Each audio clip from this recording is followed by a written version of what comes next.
मित्रों, शवासन भगवती काली के स्वरूप की एक अद्वितीय अभिव्यक्ति है, जिसमें वे शिव के शवरूप पर विराजमान दिखाई देती हैं। यह दृश्य न केवल उनके महाकाली स्वरूप को प्रकट करता है, बल्कि गहरे दार्शनिक और आध्यात्मिक अर्थों को भी उजागर करता है। शव और शक्ति का अर्थ। शव का अर्थ है निर्जीव शरीर, जो किसी भी प्रकार की गति, ऊर्जा या सृजनात्मकता से रहित होता है। यह स्थिति तब उत्पन्न होती है जब शक्ति, जो ब्रह्मांड की सृजनात्मक ऊर्जा है, शिव से पृथक हो जाती है। शिव, जो स्थिरता और आधार का प्रतीक हैं, शक्ति के बिना मात्र एक निष्क्रिय तत्व बन जाते हैं। इसी कारण शिव को शव कहा गया है जब वे शक्ति से विहीन होते हैं। भगवती काली, जो स्वयं शक्ति का पूर्ण स्वरूप हैं, शिव के शवरूप पर आसन लगाकर यह संदेश देती हैं कि जीवन, ब्रह्मांड और सृष्टि का संतुलन केवल शक्ति और स्थिरता यानी शिव के अद्वितीय संयोग से ही संभव है। शवासन यह भी दर्शाता है कि जब साधक अपने भीतर की शक्ति को पहचानता है और उसे जागृत करता है, तो उसकी चेतना यानी शिव सक्रिय हो जाती है। शक्ति की अनुपस्थिति में आत्मा स्थिर और निष्क्रिय रहती है, ठीक वैसे ही जैसे शिव शक्ति के बिना शव समान है। जब भगवती काली शिव के शव पर आसन लगाती हैं, तो वे यह दर्शाती हैं कि चेतना यानी शिव को सक्रिय करने के लिए ऊर्जा यानी शक्ति की आवश्यकता होती है। यह ऊर्जा ही ब्रह्मांड की हर गतिविधि का आधार है। यही कारण है कि साधना के मार्ग में शक्ति अर्थात महाकाली की उपासना को सर्वोपरि माना गया है। मृत्यु के उपरांत शरीर से आत्मा का विलगन हो जाता है और व्यक्ति शव में परिवर्तित हो जाता है। आत्मा, जो सजीवता और शक्ति का स्रोत है, जब शरीर को छोड़ देती है तो केवल एक निर्जीव काया शेष रहती है। शवासन का यह प्रतीक हमें यह सिखाता है कि मृत्यु जीवन का अंत नहीं है, बल्कि एक परिवर्तन है। भगवती महाकाली, जो शव पर विराजित हैं, यह इंगित करती हैं कि वे इस परिवर्तन की अधीश्वरी हैं। वे केवल मृत्यु का अंत नहीं करती, बल्कि आत्मा को संसार के बंधनों से मुक्त कर मोक्ष प्रदान करती हैं। उनका यह स्वरूप हमें यह सिखाता है कि जीवन और मृत्यु के चक्र को पार करने के लिए शक्ति का जागरण आवश्यक है।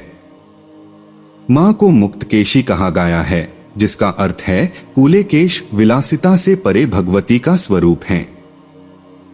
भगवती काली के बिखरे हुए केश उनके विलासिता से मुक्त स्वरूप को प्रदर्शित करते हैं। उनका यह रूप यह दर्शाता है कि साधना का पथ विलास और सांसारिक मोहमाया से परे होता है। साधक को भी चाहिए कि वह अपनी साधना में ऐसी ही निस्वार्थता और त्याग का भाव रखे। मुक्तकेशी भगवती हमें सिखाती हैं कि आध्यात्मिक यात्रा तभी पूर्ण होती है जब हम सांसारिक इच्छाओं से मुक्त हो जाते हैं। माता त्रिनेत्रा है, जो भूत, वर्तमान और भविष्य की अधीश्वरी है। भगवती काली को त्रिनेत्रा कहा गया है। उनके 3 नेत्र अग्नि, सूर्य और चंद्र का प्रतिनिधित्व करते हैं। ये नेत्र भूत, भविष्य और वर्तमान को दर्शाते हैं। त्रिनेत्र का यह स्वरूप हमें यह सिखाता है कि जीवन में संतुलन के लिए इन तीनों समयखंडों की चेतना आवश्यक है। त्रिनेत्रा भगवती अपने साधकों को समय के चक्र से ऊपर उठने की प्रेरणा देती हैं। उन्नत पयोधरा, जिसका अर्थ है पालन पोषण की देवी। भगवती काली को उन्नत पयोधरा कहा गया है, जो यह दर्शाता है कि वे समस्त प्राणियों का पालन पोषण करती हैं। उनके स्तनों को तीनों लोकों के पालन का प्रतीक माना गया है। यह उनके मातृ स्वरूप को व्यक्त करता है, जिसमें वे अपने भक्तों को अमृत पिलाकर उनके जीवन को शक्ति प्रदान करती हैं। यह रूप हमें यह सिखाता है कि जीवन का आधार केवल शक्ति और पालन है। साधक को भी यह प्रेरणा लेनी चाहिए कि वह अपने आसपास के जीव जंतुओं और समाज के प्रति संवेदनशील रहे। यौवनवती, भगवती काली को नित्य यौवना कहा गया है, जो यह दर्शाता है कि वे समय की सीमा से परे हैं, वे अनादि और नित्य हैं। उनके इस स्वरूप का संदेश है कि आत्मा और ऊर्जा न तो जन्म लेती है और न ही समाप्त होती है। यह सिद्धांत भगवती के अनंत स्वरूप का बोध कराता है और हमें यह प्रेरणा देता है कि हम भी अपनी आत्मा के नित्य स्वरूप को पहचानें और भौतिक जीवन के पार जाने का प्रयास करें। महाशुक्रा। भगवती काली को महाशुक्रा कहा गया है। यहाँ शुक्र जीवन शक्ति का प्रतीक है। यह शक्ति हमें केवल भगवती के आशीर्वाद से प्राप्त होती है। साधक जब भगवती काली की साधना करता है तो उसमें ओज, तेज और उत्साह का संचार होता है। यह गुण व्यक्ति को न केवल आध्यात्मिक बल्कि सांसारिक दृष्टि से भी सबल बनाता है। भगवती काली महाशुक्रा के रूप में हमें यह सिखाती हैं कि ऊर्जा का संचय और संरक्षण जीवन का आधार है। भगमालिनी। भग शक्ति का प्रतीक है और यह सृष्टि के हर जीव की उत्पत्ति का मूल है। भगवती महाकाली को भगमालिनी कहा गया है, जो यह दर्शाता है कि वे सृष्टि की जन्मदात्री हैं। उनका यह रूप यह स्पष्ट करता है कि संसार में जीवन का आधार शक्ति और सृजन है। लिंगस्था।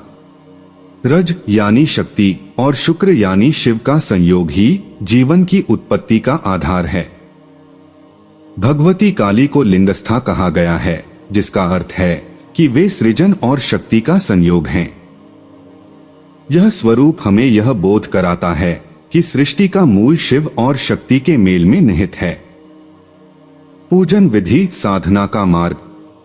साधना आरंभ करने से पूर्व साधक को पूर्ण पवित्रता और श्रद्धा रखनी चाहिए। एक पवित्र आसन पर बैठकर पंचोपचार या षोडशोपचार सामग्री और जल रखें। स्वस्ति वाचन के पश्चात संकल्प लें और भगवती का ध्यान करें। ध्यान में उनके स्वरूप की कल्पना करें, जैसे कि उन्होंने भूत, भविष्य और वर्तमान को नियंत्रित कर रखा है। साधना में कायिक, वाचिक और मानसिक भेद होते हैं। कायिक का अर्थ है शरीर से पूजा करना, जैसे अर्घ्य, धूप, दीप आदि। वाचिक का अर्थ है भगवती के स्तोत्रों का पाठ और उनकी महिमा का गुणगान। मानसिक का अर्थ है भगवती का ध्यान और मन से जप। जो साधक निष्काम भाव से भगवती काली की साधना करता है, उसके सभी सांसारिक और पारलौकिक कार्य स्वयं सिद्ध हो जाते हैं। महाकाली। महाकाली महाकाल की वह शक्ति हैं जो समय और काल को नियंत्रित करती हैं। वे 10 महाविद्याओं में प्रथम हैं। उनके 10 सिर और 10 भुजाएं यह संकेत करते हैं कि वे ज्ञानेंद्रियों और कर्मेंद्रियों को गति प्रदान करती हैं। शिव और शक्ति के इस अद्वितीय संयोग का संदेश है कि ब्रह्मांड के संचालन के लिए यह संतुलन आवश्यक है। शिव शक्ति के बिना शव हैं और शक्ति के बिना ब्रह्मांड शून्य। साधक को चाहिए कि वह भगवती काली की साधना निष्काम भाव से करे। यह साधना हमें भौतिक इच्छाओं से मुक्त कर मोक्ष की ओर ले जाती है। जो साधक भगवती से पुत्रवत प्रेम करता है, वे भी मां के वात्सल्य रूप में उसकी समस्त इच्छाएं पूर्ण करती हैं। निष्काम भाव से की गई साधना न केवल आत्मा को शुद्ध करती है, बल्कि साधक को महाभय से भी मुक्त करती है। इसलिए जो साधक अपनी साधना में संपूर्ण समर्पण और श्रद्धा रखता है, वह जीवन और मृत्यु के पार भगवती की कृपा से अनंत शांति को प्राप्त करता है।